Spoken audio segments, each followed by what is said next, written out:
Hi, I'm Mike from 1A Auto. We've been selling auto parts for over 30 years.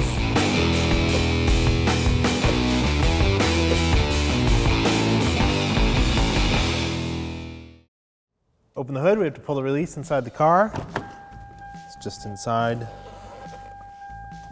right around your left knee on the driver's side. You need to release the secondary or safety release. Just kind of feel around for it. This one is right here. Squeeze up.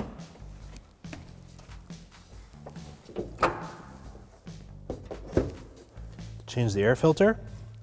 There's a metal clip on this side of the airbox and a metal clip on this side of the airbox. Flip those open. Some plastic tabs that the airbox is sitting in. Just kind of lift it up. The air filter might stick in there. Just kind of pull it down.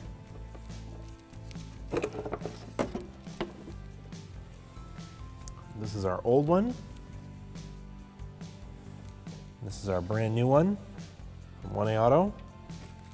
So there are some little openings that are molded into the structure of the air filter.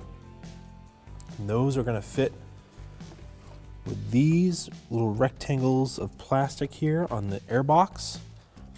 So that's how you know the orientation is correct. Because as we lay it in here, those little openings are going to sit just like that. And it actually tells you on this one, front with an arrow, so it's pointing to the front of the car. And it also tells you up, that this is the top of it. So then we'll hook these plastic tabs back in. Push it down, clip the metal back up, clip the other one back up. Air filter is changed. Thanks for watching. Visit us at 1AAuto.com for quality auto parts, fast and free shipping, and the best customer service in the industry.